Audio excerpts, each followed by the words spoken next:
What's my fantastic squad? It's your boy SatAttack. When y'all see the title, remember check out Mr. Ballin. Ghost won't stop until he gets revenge. Proof from Courtroom. But if y'all can't tell by my voice, but your boy is sick right now. I've been sick for like a couple of days now, but I gotta get back on my grind. Get used to uploading every single day again. Cause summer's around the corner, bro. Your boy about to upload all the time, bro. We're gonna check this one out. Coffee House Clouds just dropped 2. Hey, it's about to be long videos tonight. But we're gonna take that Road 2K, man, but let's get it. There are lots of paranormal. I hate ghosts, I hate paranormal. I even hate watching movies like that, bro. I don't even like thinking about ghosts like that. Cause how the hell am I supposed to fight a ghost, bro? I'm pretty much fighting air at that point. I'm about to get my ass whooped. Like, floating around the internet. However, very few are credible. Today, I'm not trying to find out. I'm not gonna tell you if they're real or not, because I'm not trying to find out. But before we get into that story, if you're a fan of the strange, dark, and mysterious delivered in story format, then you've come to the right place, because that's all we do, and we upload once a week. So, if that's of interest to you, please offer to make the like button a tuna sandwich, but instead of tuna, use a can of cat food. Also, please subscribe to our channel and turn on all notifications so you don't miss any of our weekly uploads. Okay, let's get into today's story.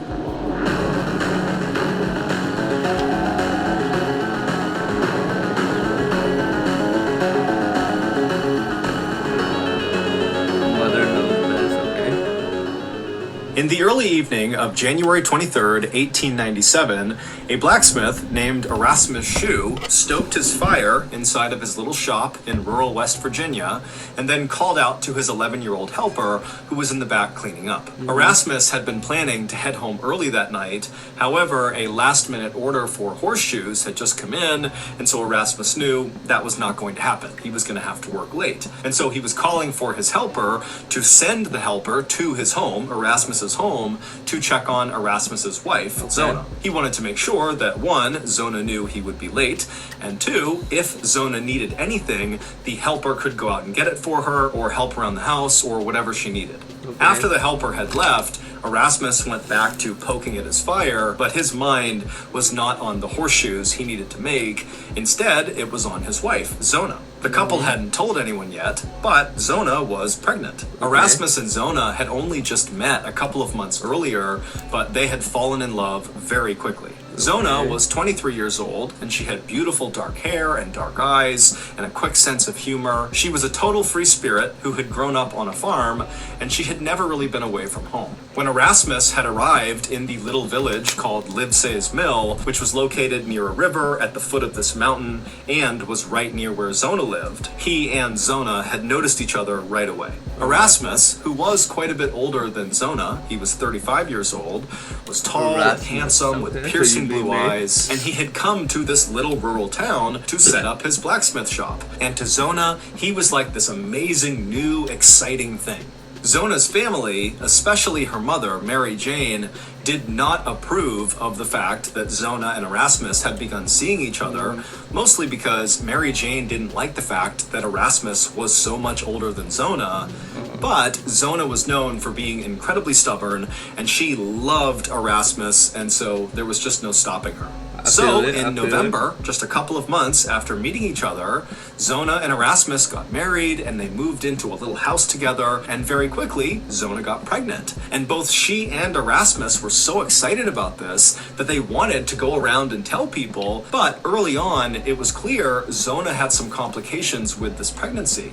She was sick all the time, and she just seemed really unwell, and the doctor who was seeing her knew that it likely had to do with her pregnancy. And so the couple decided that they should just wait and let the pregnancy develop a bit before announcing the news. So, on this late January day, Erasmus began hustling to finish these horseshoes because he really wanted to get home and be there for Zona and make sure she really was okay. And so as Erasmus thought about Zona, the steel he was heating inside of this fire was glowing bright orange and was ready to be forged into shape. And so Erasmus got his hammer and he got to work. Meanwhile, Erasmus's 11-year-old helper had arrived at Erasmus and Zona's house, and the helper walked through the gate up to the front door of this little 2-story home, and he knocked on the front door. But Zona did not come to the door, which the helper thought was odd, because Zona was someone who was always bustling around the home and was very quick to open the door and chat with neighbors. And now, standing in front of this door, the helper couldn't even hear a sound inside of the house. It was like no one was home.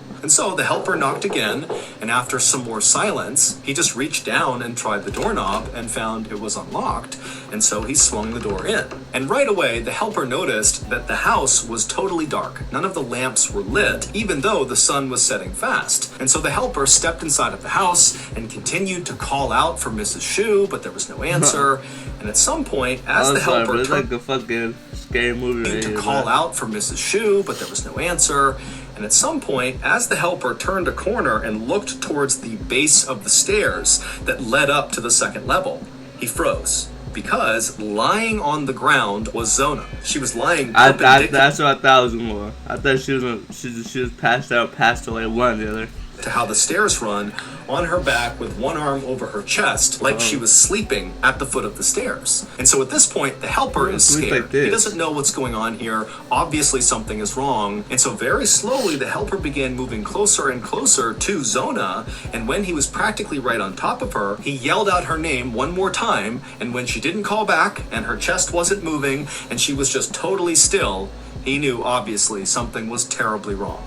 And so the helper at this point turned around and sprinted out of the house and ran back to his own house. And when he got there, he ran inside and he told his mother that he thought Mrs. Shu, Zona, was dead. And so the mother told the helper, run back to the blacksmith shop and tell Erasmus to go home right now. I'll get the doctor. It would take the local doctor, the same one who had been treating Zona for her pregnancy complications, almost an hour to finally get to Zona's house. And when the doctor arrived, he found the 11-year-old helper and his mother and other neighbors kind of clustered around in the first floor of the home. And then when he went up to the second floor into the master bedroom, he found Erasmus, who by this point had returned, and he was sitting on his bed, and he had laid out his wife, Zona, so that she was on her back and her head was in his arms, and he was stroking her hair and rocking back and forth and crying. The doctor, of course, knew Zona and Erasmus very well because of how often he had been treating Zona for her pregnancy issues over these last few weeks, and so he felt a pit of sadness looking at this scene, but he knew he had to do his job. Why would it want revenge? Is it the white? Like, well, I'm and so confused. he gently walked over Who's and gonna his be the hand ghost? on Erasmus's shoulder. Why does it want and he just revenge? said, I need to examine Zona's body. And Erasmus, at this point, he didn't even look up. He just continued to sob and rock back and forth while stroking her hair. Finally, the doctor kind of was a bit more forceful in asking Erasmus to step aside, at which point Erasmus did. He got out of the way and positioned Zona flat on the bed, and he made sure her hair was perfectly combed all around her neck. And then Erasmus knelt down right next to the bed and continued stroking his wife's hair and crying, while the doctor at this point kind of moved to the foot of the bed and began looking at Zona and beginning his examination. And the doctor would quickly confirm that yes, Zona was dead. And after looking at her pelvis and kind of moving her around, the doctor came to the conclusion that very likely Zona had passed away from pregnancy complications. Zona's funeral would be held the next day at the local cemetery at the top of this hilltop, and by this point, the word had gotten out that Zona had been pregnant Virginia haunted legend when she died. And so during this funeral, everybody was staring at Erasmus, who was overcome with grief and crying so hard that he could barely catch his breath. And then right before they lowered Zona's casket into the ground, Erasmus made a point of putting his wife's favorite scarf into the coffin with her. He said his final goodbyes, he shut the casket, and then it was lowered into the ground. But while the mourners were obviously very moved by just how unbelievably grief-stricken Erasmus was, I mean, his whole family was wiped out in one blow, what really stood out to the people that attended that funeral was not Erasmus's reaction to his wife's death, but rather Zona's mother's reaction to Erasmus. During this funeral, Mary Jane, Zona's mother, didn't seem sad or grief-stricken or in any way reacting to the fact that her daughter had died. Instead, The daughter. Wait, what's gonna happen? The funeral went on. Mary happen? Jane shamelessly glared at Erasmus with a look of pure hate and disgust on her face. And then, after the funeral was over, all the mourners wanted to go up to Mary Jane and Erasmus to pay their final respects to the family. But Mary Jane ignored all these people and promptly left the funeral without saying a word to anyone. Oh, the daughter coming after. Hey, the daughter ghost coming after the mom? Is that what's gonna happen? Lately, me and old Seagull Lung have been eating pretty healthy, and so we decided last Friday I'm not to talking finally much. have a cheat meal. And so for hours, we deliberated over which delicious food we were going to enjoy. Like HelloFresh.com, use code MrBallin16. Not okay, this, back to the story. The ghost gonna come after my mom. Cause she ain't had no emotion or whatever. She was just and in the days that followed Zona's funeral, Mary Jane's behavior only continued to get more and more. I'm sorry. Zona's funeral. And in the days that followed Zona's funeral, Mary Jane's behavior only continued to get more and more bizarre. When neighbors would drop by Mary Jane's house to drop off food or just check in on her, Mary Jane refused to come to the door. Mary Jane basically began staying up all night. People would see there were candles lit in her bedroom at all hours, and they'd see her pacing around her room, and then periodically kneeling on the ground and kind of staring off into the distance. And then on the rare occasion that Mary Jane actually left her house, she would look totally disheveled and distracted, and as she walked around town, she'd be mumbling under her breath and constantly looking over her shoulder like she was scared someone was following her. And when concerned neighbors came up to Mary when she was out of her house, she refused to make eye contact with them, didn't want to talk to them, and as fast as she could would get away from them. Whatever was going on with Mary Jane, her husband was not willing to talk about it to other people in town. However, they did notice that he had begun sleeping in the barn, so he was not even staying in the house with his wife. And then, on the morning of February 21st, so about a month after Zona had died, Mary Jane walked out of her house looking totally clean cut. She was not disheveled, she was not looking over her shoulder, she wasn't muttering to herself, she was standing tall, moving with a purpose, looking totally coherent, and as she moved, the only emotion people could see on her face was anger. And so Mary Jane, angrily, walking with a purpose, walked her way to the local prosecutor's office, and instead of knocking and waiting to be let inside, she just opened the door and barged right inside. The prosecutor knew Mary Jane and knew how strange she had been acting over these last few weeks, and so when she came inside, he was alarmed at her sudden presence, but he was also pretty curious as to what was going on. And so when she came in and demanded to speak to him, he was happy to go into his office and take a meeting kind of simply out of curiosity. But once the two of them sat down in his office, Mary Jane proceeded to tell this prosecutor this totally outlandish story about her dead daughter, Zona, that at first made the prosecutor think, okay, clearly Mary Jane has lost her mind. That's what's been going on over the past few weeks. All this grief of losing her daughter has caused her to kind of snap. But by the end of these 2 hours that Mary Jane seemed to just be kind of rambling about this story about her daughter, the prosecutor started to realize that what she was saying kind of made a lot of sense, and his suspicions began to rise and rise. And so once Mary Jane was done telling this wild story about Zona, the prosecutor was convinced that what Mary Jane was saying had to be true, and so he knew they needed to dig Zona up. And so after Mary Jane had left, the prosecutor why y'all digging up a dead bro? Come on. Ran to the local doctor's house, the same doctor. And so after Mary Jane had left, the prosecutor ran to the local doctor's house, the same doctor who had been treating Zona and then also looked at her after she died. And the prosecutor would tell the doctor that, hey, we need to exhume Zona and you need to examine her again.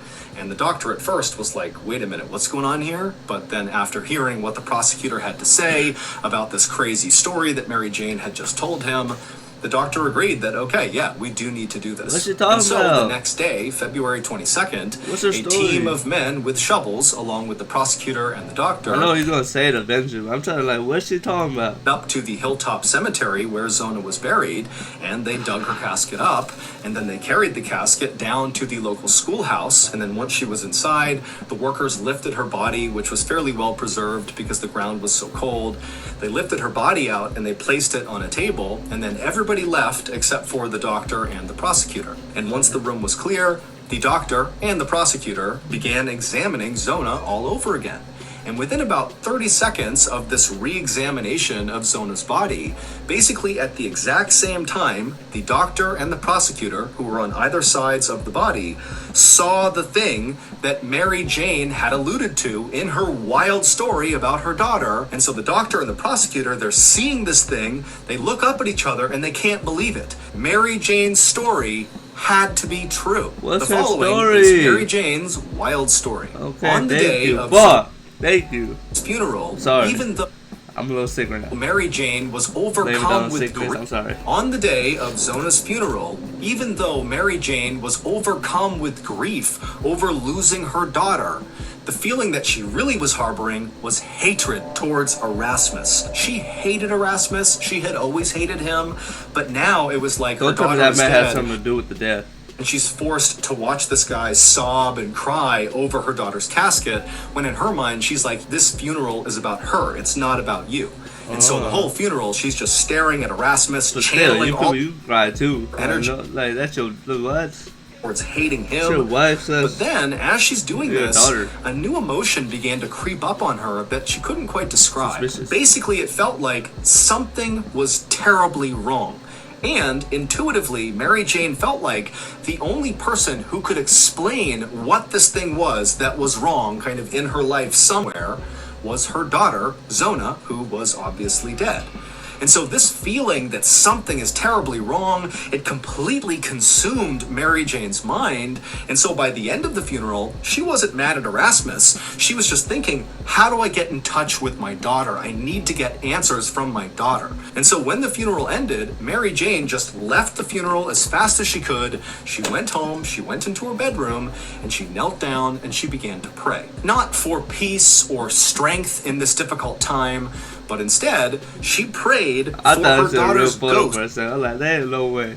to appear to her and tell her what was wrong. And for the next month, that is all Mary did. Jane did. She was obsessed with this idea that she needed to basically conjure her daughter's ghost to tell that's her scary. what I'm this not thing doing was that. that I'm was sorry. wrong. And so that was why she was acting totally crazy. All she did was pray and then look for signs that her daughter's ghost had come or was on her way. And so she'd be up all night kind of looking around, hoping her daughter would suddenly appear. And then when she would go outside, the reason she was muttering is because she was still praying under her breath, and she was always looking over her shoulders because That she makes thought her sense, daughter makes would sense. appear any moment. And then finally, Makes sense. one night in the middle of February, so this is a month into Mary Jane's attempts to conjure her daughter's ghost, she was in her room, she was praying like she normally did with all of her candles lit, and all of a But how the sudden, hell would you feel when, hey, she's kneeling down praying, this conversation bright is done. light appears in the middle of her room. And as this light suddenly appeared, the room began to get really cold. And Mary Jane is staring at this light thinking, this is my daughter. But then just as quickly as the light and the cold that came with it had appeared, it disappeared. And so Mary Jane was both really excited because she felt like, What okay, the the prayers are fuck? working. That had to be my daughter's sorry, ghost I'm not or some excited about sign no that my seeing no daughter ghost, but I don't give a damn. ghost is going to come here. And so Mary Jane just doubled down on her prayers. She knew she was close to getting her daughter to show up. And so over the next 2 days, that bright light would appear 2 more times, and each time it would just quickly disappear. But again, Mary Jane is thinking, okay, something's happening, my prayers are working. And then finally, on the 4th night, as Mary Jane is in her bedroom praying, the light appears in the middle of her room. It starts to get cold, but then instead of the light disappearing, Mary Jane would describe seeing her daughter kind of step out of this light and suddenly appear in the room. Mary Jane said that her daughter was dressed all in black and her skin was very The pale fuck? and her eyes were these dark pits and her hair was straight down right over her shoulders, and she was staring at her mother. And Mary Jane, when she saw this, even though she had been trying for a month to Hey, yo, I'll be what the hey, yo.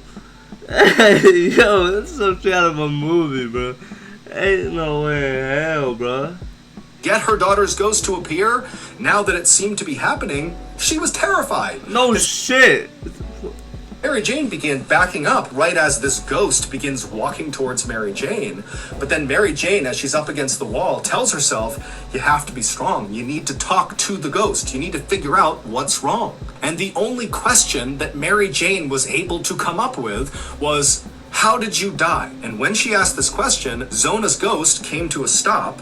And then when Zona opened her mouth, dirt poured out. And then with a raspy, low voice, she began to tell her mother a story. She told her that Erasmus appeared to be this wonderful person to the community, but behind closed doors, he was a monster. I knew it. I knew it after. Like when the mother was talking, I was like, oh, she's not crying at the funeral. He hit her, like when he was talking the second time over the littlest things, and then on the night of January 22nd, so one day before Zona would be discovered at the base of the stairs by Erasmus's helper, Zona's ghost would tell Mary Jane that Erasmus had become enraged at Zona over the food she had made that night for dinner. He had wanted meat. It kind of makes sense that he made the worker go find out the body, you know what I'm saying? So it looked like an accident.